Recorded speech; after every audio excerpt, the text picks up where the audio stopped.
Welcome back. Let's be clear, when a woman says, "I don't usually do this," she doesn't need your permission. She's already decided. What she's really looking for is a man who knows how to hold the moment without fumbling it. This isn't about pickup lines or fake dominance. It's about decoding the real language of feminine desire, the unsaid, the whispered, the half-meant but fully felt. Because when she says, "You're not like other guys," what she really means is, "Don't ruin it by proving me wrong." This video is for the man who understands that attraction isn't built through logic. It's built through emotional presence, composure under tension, and the ability to lead even in silence. So today, we're breaking down 8 phrases women say when they secretly want more than they're ready to admit, and how a Stoic man reads between the lines, stays centered, and becomes the storm she can finally relax in. Number 1, you're not like other guys, what she really means when she says it. When a woman says, "You're not like other guys," most men light up like they've just been handed a golden ticket. They lean in, they smile too much. They start performing, trying to prove how not like other guys they really are. But here's the truth, this compliment isn't a trophy, it's a test. And how you respond to it reveals everything about whether you truly are different or just another version of the same insecurity wrapped in new packaging. This phrase shows up when you've done something subtle yet powerful. Maybe you didn't interrupt her when she talked about something painful. Maybe you held eye contact without trying to turn the conversation sexual. Maybe you didn't try to impress her with stories, but instead sat in silence and made her feel safe just by being present. And that's what stands out, not because it's flashy, but because most men can't do it. According to Goleman's research on emotional intelligence, women are wired to notice cues of safety, calm, and attunement, more than status or scripted lines. So when she says, "You're not like other guys," she's saying, "You're present, you're grounded. I don't feel like I have to defend myself around you." That sentence is less about you being a unicorn and more about her nervous system relaxing. It's her unconscious saying, "I don't have to play games here." That's rare, that's attractive, but only if you don't ruin it by seeking more of it. The right response isn't to puff your chest or tell a story that proves her point. It's to nod, maybe say, "I appreciate that," and stay exactly where you were. Grounded. Unaffected. As Marcus Aurelius put it, focus on what is in your control. Her praise isn't. Your presence is. Because the moment you start needing her recognition, you become just like every other guy she's trying to filter out. That's the paradox. The more you try to show how different you are, the more you blend into the crowd. The man who truly stands out is the one who doesn't flinch when noticed and doesn't chase when admired. He just continues being. This isn't about playing cool. It's about owning your reality. If you've earned her respect through calm confidence, then act like someone who knows who he is, with or without her praise. Stay in the moment. Let the compliment pass like a breeze through an open window. Appreciate it. Don't trap it. Let her wonder why it didn't rattle your balance. You want to be unforgettable?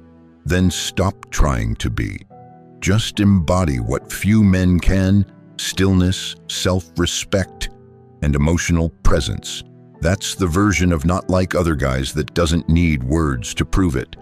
It shows in the way you speak less and hear more, in the way you don't flinch when she tests you with compliments or silence, in the way you don't need her to see you clearly because you already do.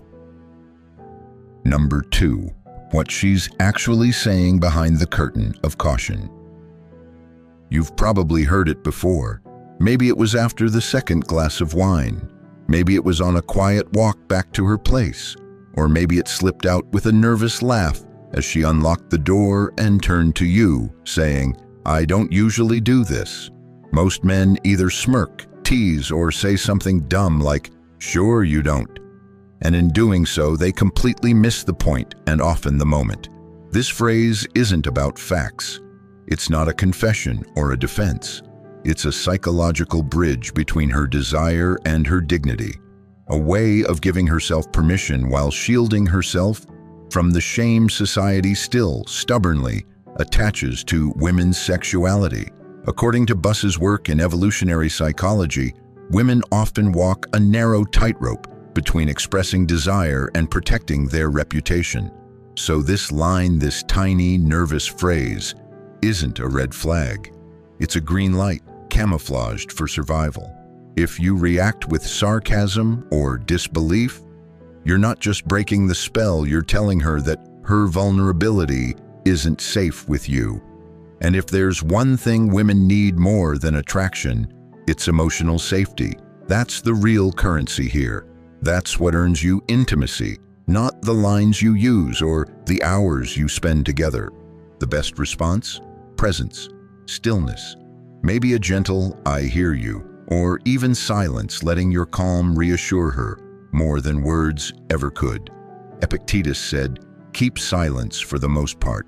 In moments like this, that isn't cold, it's compassionate. Your restraint becomes her shelter. Your lack of judgment becomes her invitation. See, what she's really saying is, this isn't just physical for me. This matters, even if I'm scared to admit it. And your job isn't to make her feel justified. It's to make her feel safe. Not by explaining, not by promising, but by not reacting like a boy in a candy shop. You're not there to consume her moment. You're there to honor it. Because here's the secret: women don't regret desire. They regret how they're treated for having it. If you can be the man who understands that her hesitation is actually a courageous step, you're already in a different category. You become someone who sees past the act and into the person. Someone who doesn't need her to perform, but simply to be. So, next time you hear, "I don't usually do this," don't roll your eyes or flash a smug grin. Pause, listen, and realize you're being handed something far more valuable than access. You're being trusted with her duality, her fire and her fear. Handle it with strength, not swagger. Let your restraint do the talking. Because while most guys are chasing the green light, the rare man understands the importance of guarding the intersection. Number 3, a subtle invitation to lead and the silent test you didn't know you were taking. She looks at you after the third cafe, or maybe it's a long walk back to the car. The night stretched just enough for curiosity to hang between the spaces in your silence. Then comes the question, soft, almost casual. So what now? It's not a demand, not a cry for plans. It's an invitation not just into her world, but into the space where leadership, presence, and emotional command are silently tested. And most men fail, not because they don't answer, but because they answer too much. They fumble, over-explain, joke nervously, or worse, try to impress her with precision. But what she's really asking is this: can you hold this moment without cracking? Can you make me feel safe without controlling me? Can you lead without pushing? This isn't about whether to grab food or go home or say goodnight. It's about emotional tonality. She wants to feel like she's next to someone who knows where he's going, not geographically, but energetically. Cialdini's work reminds us that people respond most strongly not to volume, but to presence, the ability to stay grounded while others seek reassurance. And that's what she's truly scanning for. You don't need to give her certainty. In fact, the power lies in your uncertainty, held with calm. Something as simple as, "If it feels right, I'm here," delivered with eye contact and no urgency, says more than any itinerary. It says, "I trust this moment enough not to force it." Because when a woman offers you a subtle opportunity to take the lead, she's not looking for dominance, she's looking for direction, the kind that comes from someone who can hold both tension and tenderness without defaulting to either extreme. Marcus Aurelius captured it best: be the eye in the storm. The calm in you regulates the chaos in her. It gives her the safety to unfold, not because you chased, but because you stood still long enough for her to choose. There's also psychology at play. The scarcity principle highlights how restraint amplifies value. In your stillness, in your delayed response, she senses that your time, your decision, your presence, it's not on autopilot, it's earned. And that makes it mean more. So next time you hear, "What now?" don't fumble, don't fill the silence. Let it breathe.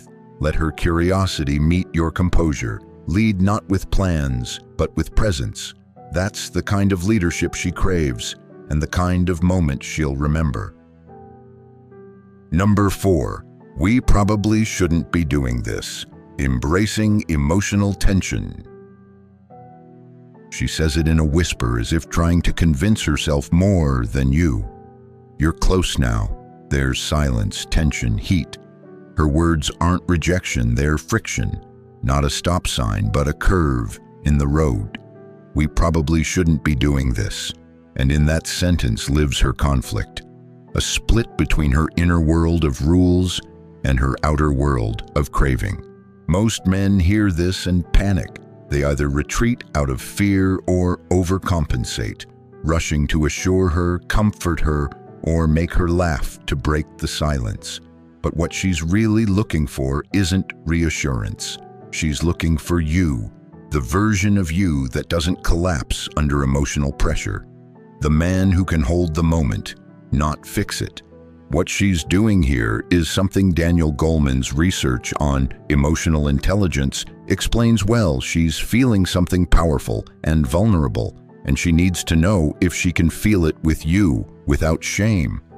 That phrase, "we probably shouldn't be doing this," is not about the surface situation. It's about her scanning your emotional radar. Can he be still? Can he lead with presence, not panic? The worst thing you can do is react too quickly, either by backing away or rushing in with answers. The most magnetic thing you can do is pause, breathe, look her in the eyes, and let the silence linger just long enough for her to feel the gravity of the moment with you. Then, if words are needed, let them be few. I feel it too. That's enough. Anything more becomes noise. Epictetus said, "It's not what happens, but how you react." And that truth echoes here with precision. She wants to feel her emotions rise without them being judged, solved, or dismissed. She wants a man who can stay present while the storm passes through her. A man who doesn't see vulnerability as fragility but as depth and doesn't exploit it. From a modern psychological lens, this moment is all about safety. Emotional tension, when paired with calm, masculine presence, deepens trust. Her nervous system relaxes because yours isn't flinching. You're not trying to control or impress. You're simply there, unmoved, receptive, real. And that's rare. That's what makes her say later, "I felt something with you I haven't felt in a long time." So don't try to be clever. Don't rush to prove you're worthy of the moment. Just be the still point in her storm. Because when she says, "we probably shouldn't be doing this," what she really means is, "show me I'm safe to want this." And the only answer she needs is your silence, your steadiness, and your presence.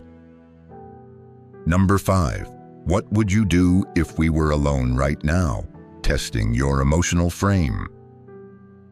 It sounds innocent, playful even, but beneath the surface, that question is a psychological tripwire.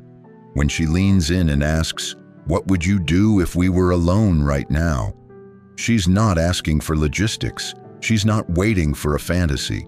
She's watching your reaction, your stillness, your breath, the flicker in your eyes. Because the truth is, she already knows what you'd like to do. That's not what she's testing. She's testing whether you can hold the moment without fumbling it. Whether the man she's intrigued by can stay grounded in tension, or if he'll turn into the same over-eager guy who mistakes the moment for a green light instead of a mirror. This isn't about seduction, it's about self-mastery. According to Albert Mehrabian's work on communication, only 7% of our message is in the words.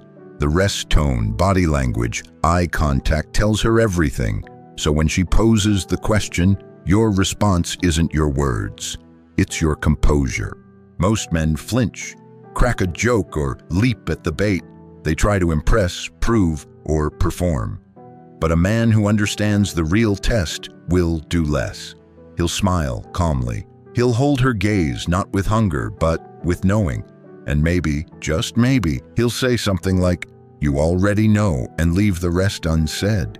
Because the point isn't to advance the moment. The point is to show you don't need to, that you're comfortable with tension, that you're not racing to break it. And that, more than anything, tells her the truth about you. Seneca once said, "No man is more unhappy than he who never faces adversity." In the microcosm of flirtation, tension is your adversity, and your happiness, your self-respect, depends on whether you can meet that adversity with poise, not panic. The modern science of nonverbal communication backs this up. Calm eye contact, relaxed shoulders, a slow, grounded voice, these aren't just signals of attraction. They're indicators of control, and control is magnetic. So when she asks what you'd do if you were alone right now, don't be the guy who scrambles for a clever line. Be the guy who doesn't need one. Be the guy who lets the tension breathe, who lets her wonder. Because mystery combined with emotional steadiness makes you unforgettable. And in the end, the answer she's really looking for isn't action, it's presence. If you can master that, you've already passed the test. Number 6. This feels so wrong, but so right. Narrating emotional polarity. There are moments when words aren't just words, they're confessions, cloaked in contradiction.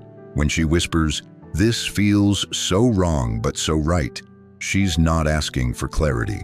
She's inviting you into the storm with her, into the emotional polarity that ignites real chemistry.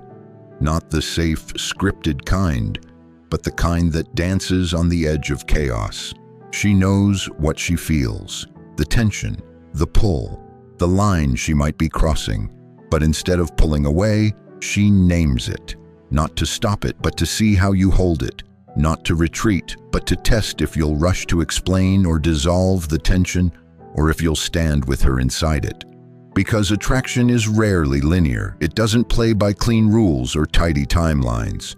Emotional polarity is what keeps people hooked. The push and pull, the should and shouldn't. The "what are we doing" paired with "I don't want this to stop." That's where real connection simmers. And that's where most men fail by trying to resolve it too soon. Brizendine's research, 2006, shows that women's brains are wired to process emotional nuance with incredible depth. What seems like indecision to you is actually a kaleidoscope of feeling, shifting rapidly, intensely. If you try to control or resolve that emotional storm too fast, you kill the very thing pulling her toward you. But if you can hold the space, if you can breathe into it, stay still in it, something changes. You become the calm in her chaos, the grounding she didn't know she craved. So when she says, "This feels so wrong but so right," don't fill the space with commentary.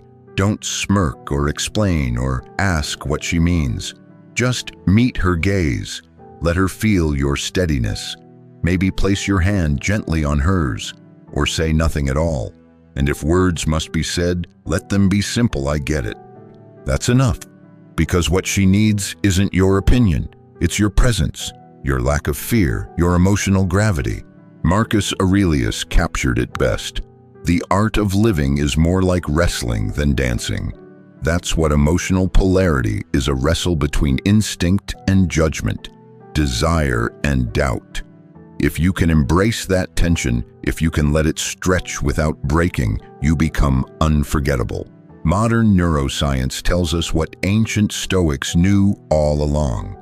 Your reaction is your power, not your charm, not your words, but your ability to hold steady when the moment trembles. And in those moments when everything feels wrong but undeniably right, that steadiness becomes her anchor. And that's when you stop being just another man and become the one she remembers. Number 7. I don't want to regret this later, seeking emotional safety. When she says, I don't want to regret this later, she's not asking you to convince her. She's searching for a signal, a subtle reassurance that whatever happens next, she won't wake up feeling small or foolish.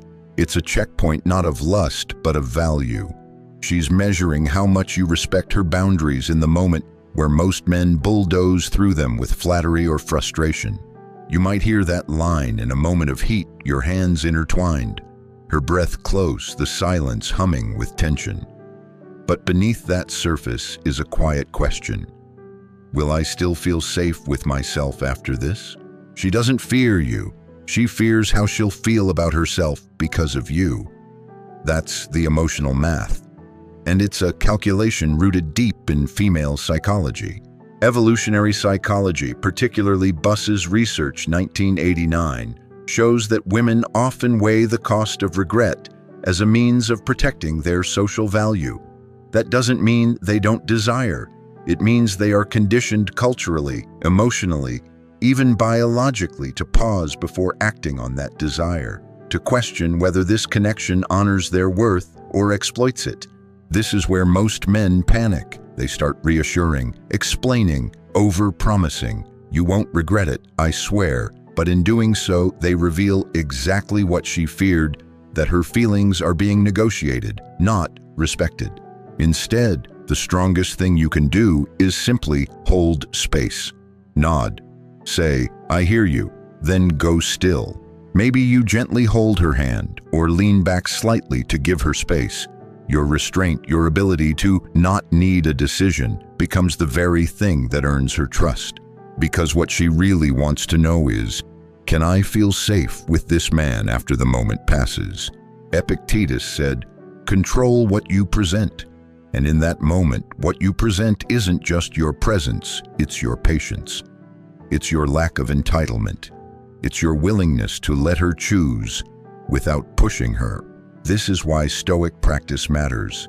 You journal not just to know yourself, but to know what you want from moments like this. If your intention is to connect, not conquer, that will come through even in your silence. Modern psychology reminds us that emotional safety is one of the most potent predictors of attraction. Not safety from danger, but safety from self-doubt.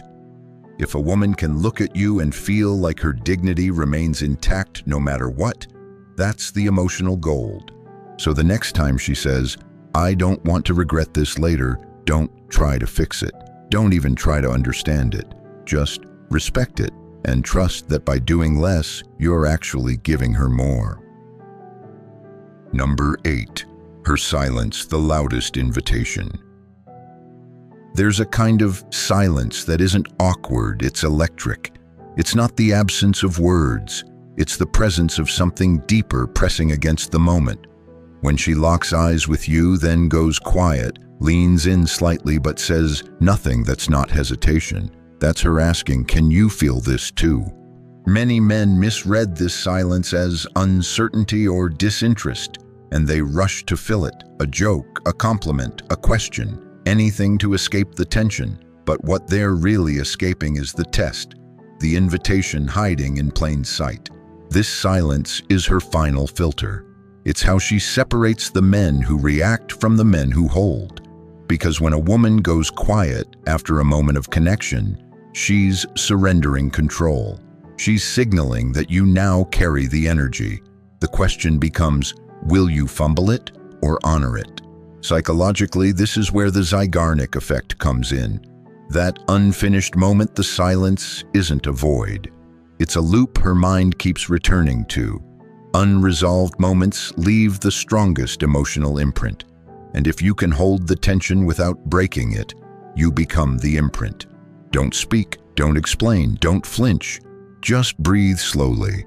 Hold her gaze, not aggressively, but with relaxed certainty. In that stillness, she sees more of you than any story could ever tell. Your silence becomes a mirror to her desire, her fear, her hope. And in that reflection, you become unforgettable. Seneca once wrote, stillness is the ultimate flex, not muscles, not words. Stillness, the kind of grounded presence that makes her feel like she's safe being herself without needing to perform or rush. You don't need to dazzle her with cleverness. You only need to remain unmoved by the fire of the moment. This is where mindfulness plays its quiet role. You don't train to meditate so you can be peaceful in a forest. You train to be immovable in her storm. 10 minutes a day, focused breath, learning to sit with your own noise so you can hold space for hers. Modern emotional research supports this too. Emotional depth isn't just about vulnerability. It's about timing, about when you say nothing and how you hold her gaze. When you do, that's what she remembers. That's what she tells her friends. There was something about him. I couldn't stop thinking about that pause. So the next time she goes silent after a moment of flirtation or eye contact, don't retreat. Don't jump ahead. Let the moment stretch. Let her wonder what you're thinking. Let her feel your presence without performance. Because her silence isn't a void. It's a doorway, and only a man who walks through it slowly without fear gets to see what's on the other side. She won't always say what she feels, but she'll leave breadcrumbs in a look, in a pause, in a moment that dares you to speak but tests if you really need to. When she says, "This feels wrong, but so right," she's not asking you to explain it away. She's asking you to stand still, to not flinch, and to hold the heat without apologizing for it. When she says nothing at all, when the silence stretches between you, that's not awkwardness. That's the invitation. Women fall for men who can sit in tension without trying to escape it, who can feel the pull of emotion without becoming needy for more, who can make her feel seen, safe, and seduced, all without uttering a single dumb line. So if this video helped you crack the code, don't just watch in silence. Drop a comment. Stillness speaks louder than charm. And hit subscribe because we're just getting started. Remember, her words may be mixed signals, but your clarity, that's what makes her choose you.